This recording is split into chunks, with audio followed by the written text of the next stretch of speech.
Conciencia Radio, periodismo e investigación. Porque la información tiene valor.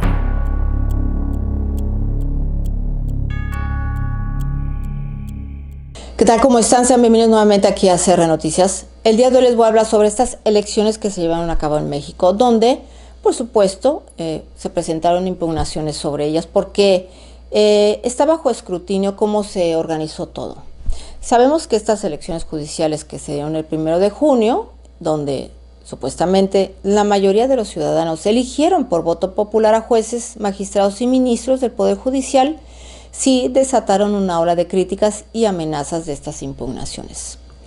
Con una participación de apenas el 12.57%, que es alrededor de unos 13 millones de votantes de los 99.7 millones que sí pueden ir a ejercer su derecho al voto, partidos de oposición, analistas y ciudadanos cuestionan la legitimidad del proceso que posicionó, en este caso, a Hugo Aguilar Ortiz como próximo presidente de la Suprema Corte de Justicia de la Nación. ¿Qué tan viables son estas impugnaciones? ¿Y qué significa este proceso para el futuro de la justicia en México? Eso es lo cuestionable. Pero antes de continuar, por supuesto, quiero invitarte, si eres nuevo, a que te suscribas a este canal y sobre todo actives esa campana para que te enteres de las publicaciones que hacemos aquí en CR. También quiero invitarte, si eres nuevo y pues si valoras este trabajo que es CR, que es un medio independiente, nos puedes apoyar aquí en la descripción del video o en su efecto por medio de X. Si nos estás viendo en X, suscríbete. Y esa sería otra manera de apoyar este medio independiente.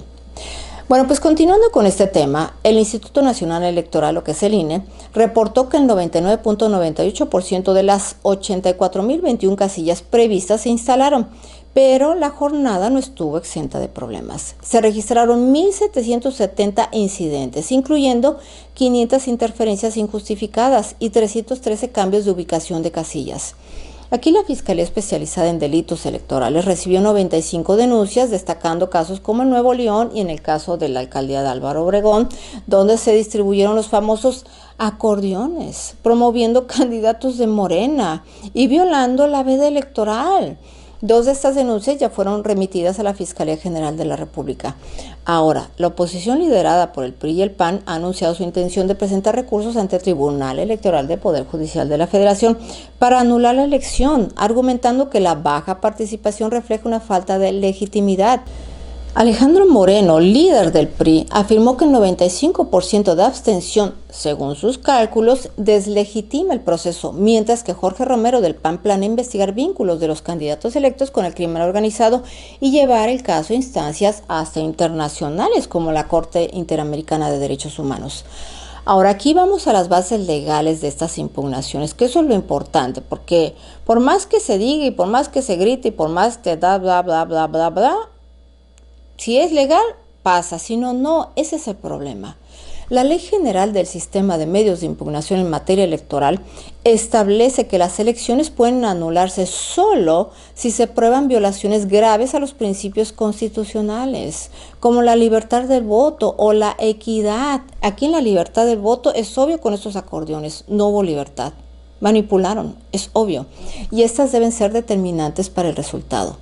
La baja participación, aunque sí fue significativa, no es una causal de nulidad, ya que ni la Constitución ni la Ley General del Sistema de Medios de Impugnación en materia electoral exigen una cantidad mínima de participación para elecciones judiciales, a diferencia, por citar, el proceso de la revocación de mandato, que se requiere un 40%. Ahora, ¿cuáles son los posibles causales de impugnación? Irregularidades en la jornada. Se sabe que la distribución de propaganda ilegal, como los famosos acordeones en la Ciudad de México, podría ser motivo de impugnación si se demuestra que influyó en los resultados. Selección de candidatos antes de la elección. El Tribunal Electoral del Poder Judicial de la Federación recibió alrededor de 3.801 impugnaciones por esta exclusión de aspirantes, pero que, según fueron resueltas el 22 de enero de este año, cuando ya se validó el proceso. Pero estas nuevas impugnaciones podrían alegar arbitrariedad en la selección por los comités de evaluación. Ahora, respecto a la presión gubernamental, esta oposición denuncia recortes presupuestales al INE y presión del gobierno para favorecer a Morena. Vínculos con el crimen organizado, de acuerdo al PAN, que van a investigar estas conexiones con los candidatos electos con grupos delictivos. Aquí el Tribunal Electoral del Poder Judicial de la Federación y la Suprema Corte de Justicia de la Nación resolverán estas impugnaciones antes del 28 de agosto, que es la fecha límite para que los nuevos jueces asuman a partir del 1 de septiembre. Ahora, los precedentes como la sentencia del Tribunal Electoral del Poder Judicial de la Federación del 22 de enero sugieren que el proceso será validado salvo estas irregularidades graves y demostrables. Analicemos la probabilidad de éxito en las impugnaciones. Esta baja participación, repito, no es una causal legal de nulidad. Y las irregularidades reportadas, aunque sí son significativas, deben probarse, o sea, que determinen que se puede anular la elección. Ahora, con un avance del 99.48% con el conteo de actas al 3 de junio, estos resultados preliminares muestran a Hugo Aguilar Ortiz liderando con 6.005.181 votos, seguidos por Lenia Batres con 5.674.113 votos. Sin embargo, aquí la oposición insiste en que esta reforma judicial del 2024, que eliminó los requisitos como experiencia judicial para los candidatos, aquí politizó el proceso y se amenaza la independencia judicial. Ahora vayamos con Hugo Aguilar Ortiz, que se ha cuestionado mucho. Es un abogado mixteco de Oaxaca y que se perfila como presidente de la Suprema Corte de Justicia de la Nación, tras obtener esta mayoría de votos. Su candidatura, por supuesto, ha sido cuestionada por su falta de experiencia judicial y una maestría no titulada. Sin embargo, por las reformas que se hicieron, cumple con esos requisitos constitucionales. Tiene licenciatura en Derecho con su cédula profesional activa, más de 5 años de experiencia profesional y su trayectoria de 30 años en derechos indígenas. Por ejemplo, a ver si me escuchan bien, asesoró al EZLN, un grupo guerrillero, y representó ante tribunales y organismos internacionales donde respalda que sí puede ser presidente de la Suprema Corte de Justicia de la Nación. Aunque su falta de experiencia como juez genera críticas, esto no hay de otra. Ya reformaron la ley, sí puede. Ahora, vamos a la relación de Hugo Aguilar Ortiz con el expresidente López Obrador, que aquí viene lo escabroso también. Sí, ha tenido una relación directa profesional y política con la AMLO que se remonta en los años 90 y se consolidó durante su presidencia de AMLO del 2018 al 2024. Estos puntos claves de esta relación incluyen lo siguiente. Diálogos en San Andrés, que esto fue en el 96, donde Aguilar asesoró al EZLN, este grupo guerrillero, durante las negociaciones de los acuerdos de San Andrés, donde AMLO, entonces que era líder del PRD, tuvo un acercamiento con él, y Adelfo Regino, que era otro defensor indígena. Este fue el primer vínculo documentado entre ambos.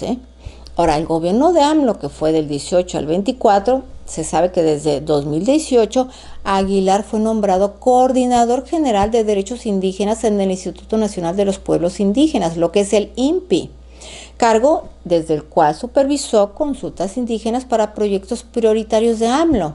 ¿Cómo cuáles? El Tren Maya, el Corredor Interoceánico y el Aeropuerto Internacional Felipe Ángeles. Ahora, también coordinó la redacción de reformas constitucionales sobre derechos indígenas y afromexicanos. Aquí el respaldo político. Aguilar fue postulado por el Poder Ejecutivo, sin lugar a dudas, liderado por Sheinbaum, pero influenciado por AMLO para estas elecciones judiciales. Su candidatura, escuchen bien, contó con el respaldo explícito de Andrés Manuel López Beltrán, hijo de AMLO, quien en febrero del 2005 de este año lo promovió como el candidato número 34 en reuniones de Morena, según los legisladores.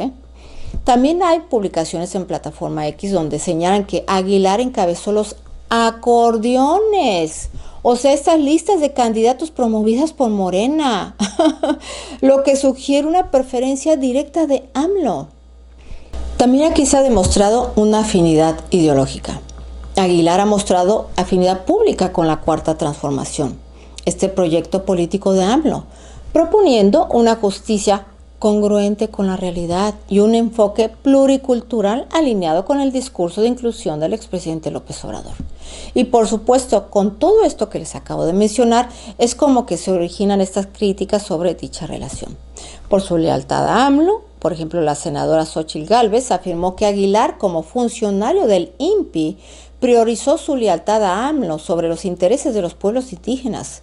Por eso concluyen varios usuarios en la plataforma X, donde han señalado que su elección como presidente de la Suprema Corte de Justicia de la Nación responde a órdenes directas de AMLO, quien lo habría favorecido mediante los famosos acordeones de Morena en estas elecciones. Ahora, aquí la oposición denuncia que esta cercanía de Aguilar con AMLO y Morena compromete esa independencia judicial que de por sí ya se perdió, pero aquí existen posteos ciudadanos en la plataforma X donde lo acusan de hasta encubrir abusos sexuales en el INPI, y de respaldar posturas como la exigencia de una disculpa de España a México, lo que refuerza su alineación con este discurso de AMLO.